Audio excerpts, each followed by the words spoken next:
प्रधानमंत्री किस लिए होता है? प्रधानमंत्री केवल चुनाव प्रचार करने के लिए होता है? प्रधानमंत्री देश की सुरक्षा का जो सर्वोपरि मुद्दा है, तो बिहार में इनका चुनावी सभा 24 तारीख को जो होने वाली थी मधुबनी में, उस मीटिंग को कैंसिल करना इनके लिए उचित नहीं था, क्योंकि चुनावी मामला सत्ता चुनाव जीतना मोदी जी के लिए ज्यादा महत्वपूर्ण रहा है और इस बार भी यही दिखाई दिया। पर आखिर आतंकवादी इस तरह के हमला को अंजाम देने में कामयाब कैसे हुए? देश का खुफिया विभाग क्या कर रहा था? देश के गृह मंत्री क्या कर रहे थे? नमस्कार, आप देख रहे हैं अब तक बिहार न्यूज। आज हमारे साथ वरीय अधिवक्ता और राजद के प्रदेश महासचिव डॉक्टर विनोद प्रसाद यादव जी हैं। पहलगांव में आतंकवादी हमला होने के बाद अब तनाव की स्थिति है। भारत और पाकिस्तान में तनाव है। इस चुनौतीपूर्ण स्थिति से निपटने के लिए पूरा देश आज एक साथ खड़ा है। देश केंद्र सरकार की ओर एक टक निगाह से देख रहा है कि हमारी केंद्र सरकार इसके लिए क्या कर रही है। अरे मोदी जी तो बोले हैं कि मिट्टी में मिला दूंगा। मोदी जी के जहां तक बोलने का सवाल है और करने का सवाल है, तो मोदी जी तो जब आए थे तभी से 56 इंच की सीना की बात करते हैं। इस बात को भी लोगों ने सुना है और मिट्टी में मिलाने की बात भी आज सुन रहे हैं। लेकिन इस देश की ओर से देश की जनता निश्चित रूप से चाहती है कि आतंकवादियों को मिट्टी में मिलाया जाए।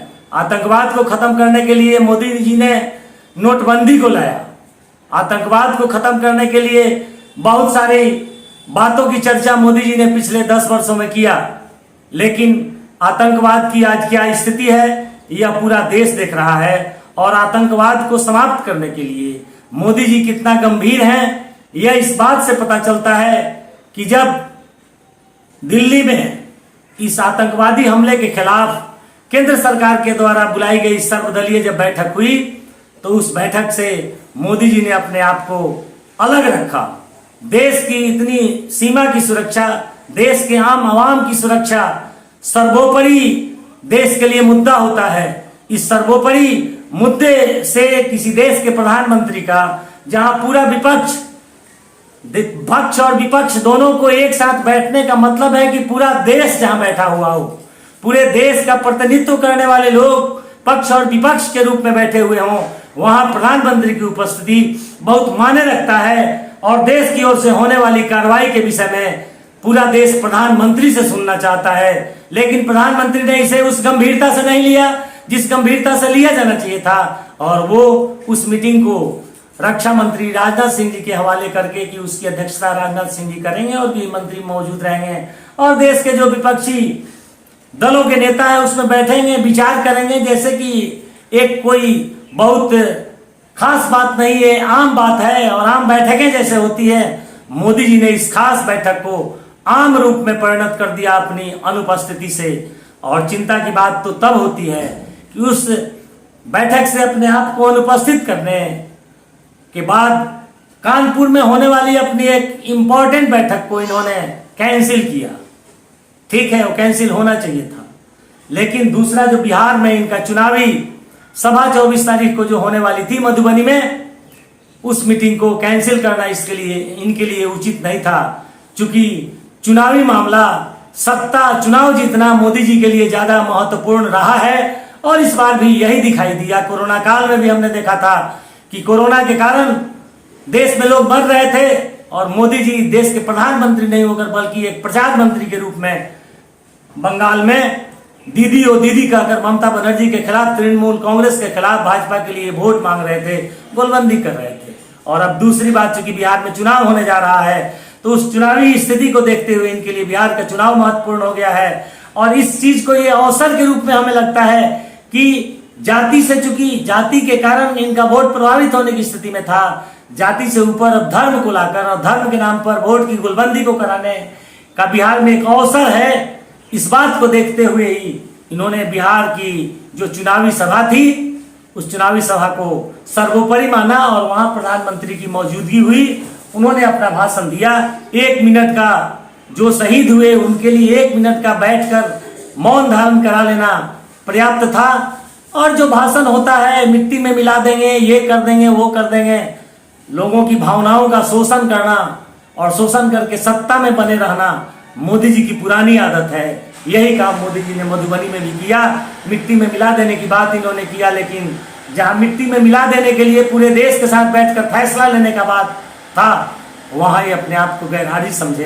तो क्या लगता है? प्रधानमंत्री किस लिए होता है? प्रधानमंत्री किस लिए होता है? प्रधानमंत्री केवल चुनाव प्रचार करने के लिए होता है? प्रधानमंत्री देश की सुरक्षा का जो सर्वोपरि मुद्दा है, आम जनता की जान माल की हिफाजत का जो मुद्दा है, वह एक सर्वोपरि मुद्दा होता है। उस पर देश के शासक को ध्यान देना चाहिए और प्राथमिकता के आधार पर इस पर ध्यान देना चाहिए। तो क्या लगता है बिहार में ये मुद्दा बनाएंगे क्या मोदी जी? क्या लगता है आप लोगों को ये मुद्दा बन जाएगा क्या? निश्चित रूप से मोदी जी अब तक हिंदू मुसलमान और हिंदुस्तान पाकिस्तान की बात करके चुनाव जीतते रहे हैं, और इस बात तो इस आतंकवादी हमले के रूप में पाकिस्तान हमारे सामने आ गया है। तो भला इस पाकिस्तान का जो सामने आया है, इसका राजनीतिक लाभ लेने के लिए मोदी जी भला पीछे कैसे हट सकते हैं?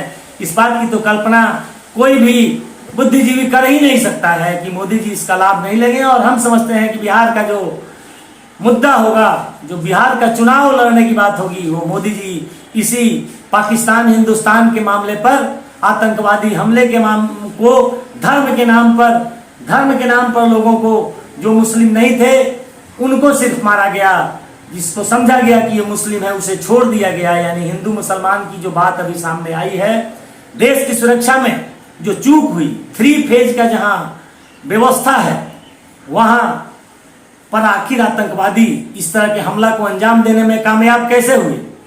देश का खुफिया विभाग क्या कर रहा था? देश के गृह मंत्री क्या कर रहे थे? मोदी जी तो एक्शन लिए हैं, ये सिंधु जल संधि को, समझौता को समाप्त कर दिए हैं। सवाल है कि जो देश के सामने, जो देश कर सकता है, अगर मोदी जी ऐसा नहीं करेंगे तो विपक्ष के सामने, देश के सामने क्या मुंह दिखाएंगे? क्योंकि यह हमारे सामने प्राथमिकता थी कि हम ऐसा कर सकते हैं, इसलिए मोदी जी ने ऐसा किया। कोई भी सत्तारूढ़ दल जो सत्ता में होता, उसके लिए यह बात आवश्यक था कि हम पानी रोककर, वहां के लोगों को पानी के लिए तरपाकर हम इस आतंकवादी हमले का जवाब दे सकते हैं। वही किया गया, और यह ऐसा किया गया तो यह सिर्फ मोदी जी की इच्छा नहीं, बल्कि पूरे विपक्ष की इच्छा थी। और सर्वदलीय कमेटी में जो चीजें उभर कर आई, उसी के हिसाब से ऐसा हुआ है।